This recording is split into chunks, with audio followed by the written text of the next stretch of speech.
you so much. Jim is something of the godfather of the cross disability rights movement today, so I always feel like having him as our MC means we've had this event blessed in some important way, or at least we've got protection. So before I begin, I want to start by sharing a quick housekeeping item. When you came in, you should have received a communication badge. This is a new innovation we're bringing to the ASAN Gala. We're borrowing it from our colleagues at Autism Network International, and I just want to take a moment to explain it.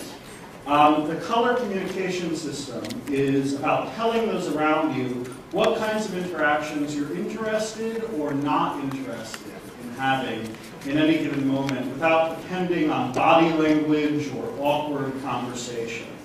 Wearing the green badge means you're interested in meeting new people, but you may or may not feel comfortable approaching them or initiating. And if you see someone wearing the green badge, feel free to go up to them and introduce yourself or strike up a conversation.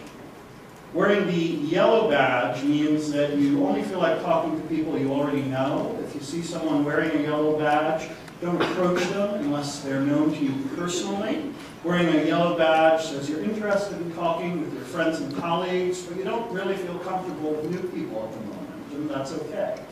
And the red badge means that you don't feel like being approached for interaction right now, and that's okay too. Wearing a red badge means you would rather others not approach you and initiate a conversation. And if you see someone wearing a red badge, make sure to respect that unless they speak with you first. All three of these are within your badge holders. Any of you should feel free to switch between them at any point or not to use them at all. They're assistive technology, optional. We just ask that you respect the wishes of those who choose to use them. Use this as an opportunity to learn about new ways of bringing accessibility to events. We hope that this is a system that others will think of taking up in the years to come. With that, I want to welcome you all here to the third annual ASAN Gala.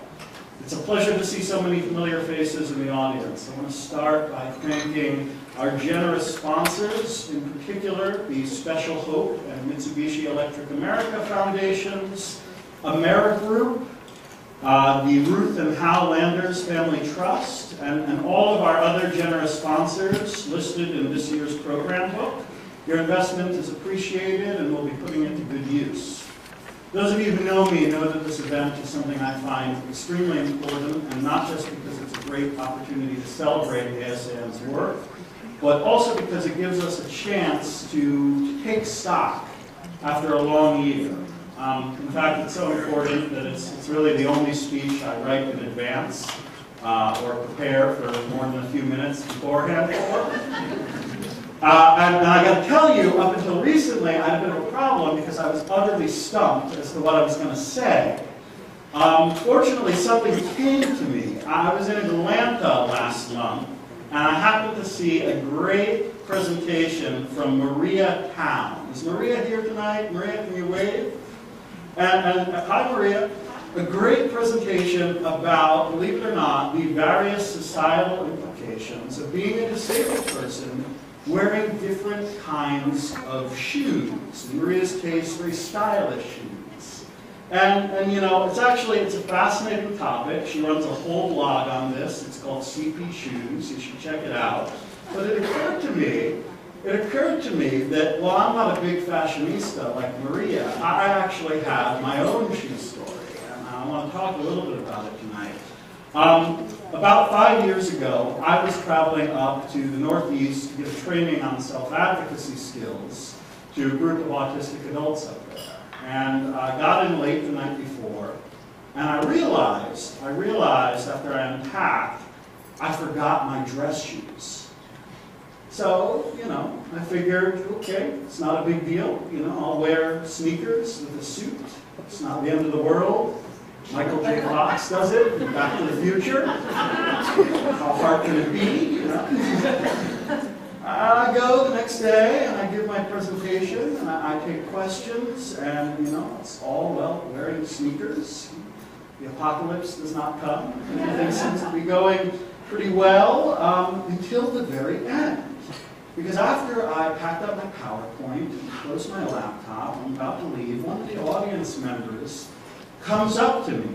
And he's in his late 30s, early 40s. He's a member of the local autistic adult group. And he takes me aside after the presentation and says to me, listen, I really enjoyed that. You're actually very good. It was very nicely done. But do you realize, and at this point he leans in really closely, like he's about to tell me a big secret.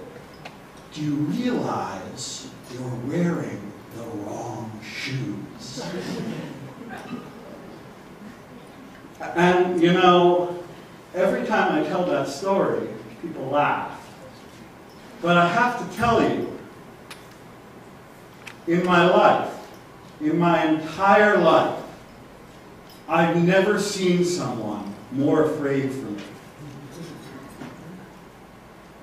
And you have to wonder, what has to happen in somebody's life to make them so afraid about shoes? What do we do to young disabled people to teach them in such a lasting and permanent way throughout the rest of their life that even a small mistake, a small difference, is not something they can afford? And all of a sudden I started to think about another friend of mine who was blind, and who told me about how every day she makes absolutely certain that she dresses her daughter in matching clothes because she is terrified, justifiably so, that the day she doesn't, somebody will come to her home and take her child away from her. And I thought about another friend of mine, an extremely esteemed scholar and disability activist, who emailed me one day when I was out sick with a bad cold. And I had an away message up saying I was feeling under the weather, and I'd get back on email soon.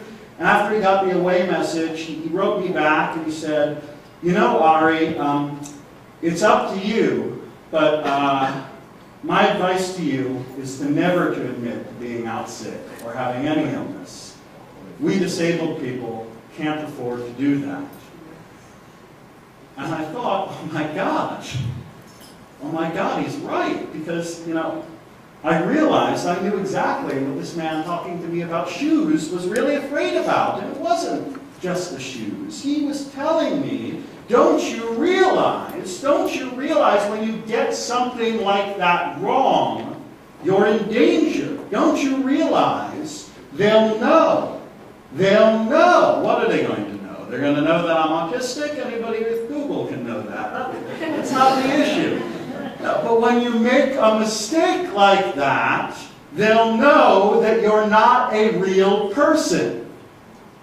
That's what he was really telling me. And I think about this, because I think right now there might be a divide in my audience. Some of you might be thinking this man talking about shoes was paranoid. He was influenced by some experience of extreme and unusual abuse or tragedy. He didn't really know what he was talking about. After all, you might be thinking, look, I've made my fair share of faux pas over my lifetime, and nobody doubts that I'm real. But I think others in this room get exactly what he was talking about. I think many of the disabled people here tonight really know what I'm referencing, because most of us who grow up disabled experience some variation of being told we have to try just a little bit harder to become real. Whether it's autistic people being forced to make eye contact and suppress hand flapping, or people with mobility disabilities being told that they should walk if they can, no matter how painful that should be, no matter how much a wheelchair would be an easier and better way of moving from place to place. There are countless examples of how we tell disabled people that the most important thing in our lives should be to look and act as normal as possible. And sometimes that's about pretending to be something we're not. And other times it's just about avoiding the kinds of mistakes that non-disabled people have license to make all the time. But it's amazing, it's absolutely amazing what disabled people cannot afford to do, even in 21st century America. And we work so hard, and we spend so much effort and concern on these things because whenever we look at the world, we see the consequences of failing to meet the bar of what the world considers real people. Many of you are familiar with the case of Jenny Hatch, who won a landmark court case this August. Jenny is a young woman with Down syndrome, active in her community, works at a local thrift shop in Virginia.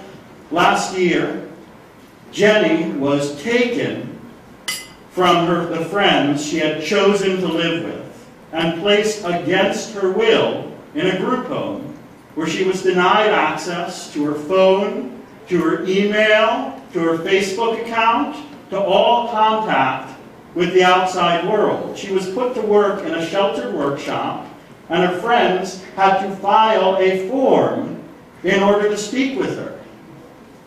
For a year, she had to fight in court for the right to live and work where she wanted, to talk to her friends, to make basic choices that we can take for granted, most of us, every day, all because her parents wanted to force her into guardianship against her will. And, you know, to anyone other than a disabled person, this would be a kidnapping, not a legal dispute. What does it say about our system and our society that such a thing was even possible? Who could imagine this happening to those society deems as truly real people? This is a single individual case, but the truth of the matter is that we know that as we speak, events just like it are taking place across the country and have for as long as anybody in this room has been alive. We know that right now, as we speak, hundreds of thousands of disabled people are in segregated schools, in institutions, in sheltered workshops, or being denied their rights in countless other ways. Every second of every day, someone in this world is being excluded, segregated, restrained, tortured, or even killed for the crime of being disabled and not being considered a real person. Later tonight, you're going to hear from Henry Frost, an autistic teenager who organized thousands of people in an extraordinary social media campaign. Henry's right up front tonight. And Henry organized these people in support of a single, surprisingly ambitious goal.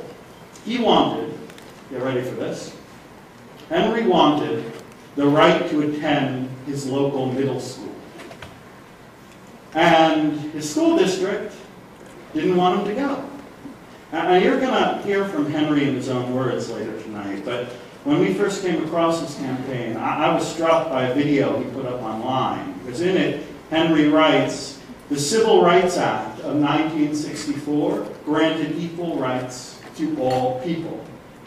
I am a person. I want these rights." I think that speaks to the stakes here. It's why people can be so afraid about wearing the right shoes, or matching clothes, or calling in sick one day. Those things are proxies. They're stand-ins. They mean more than just fashion or stamina. They're actually about whether or not you get to blend in, whether or not you get to be real, whether or not you get to be a person with all of the rights and protections that implies. And we teach disabled children almost from birth to be afraid that they won't make the cut. And I think this experience with fear binds us together. It's the common experience that connects disabled people from vastly different parts of our community.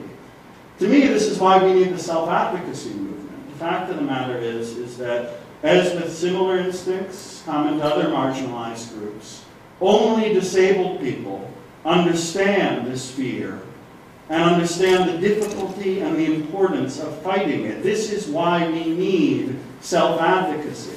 Because we throw the words culture war around a lot in our national politics, but in a very real sense, the disability rights struggle is a culture war.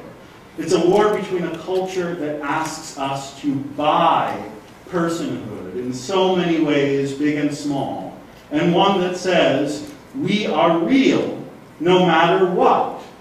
Everyone is real, no matter what.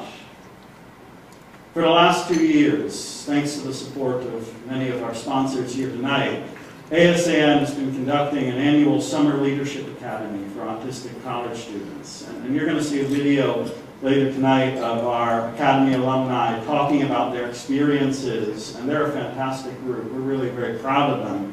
But every year that we do this program, I think about what future generations of autistic people and future generations of disabled people are going to be like. What are they going to experience growing up?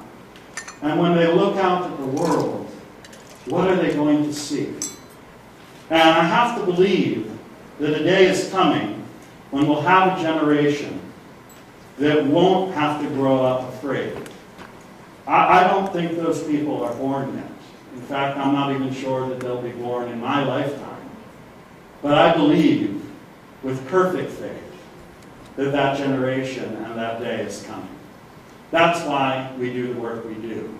That's why we're all here tonight. That's why we're a part of this movement. And so to all of you who've joined us tonight, and to all of you who support our cause, here and abroad, I thank you for your support, and please have a wonderful evening.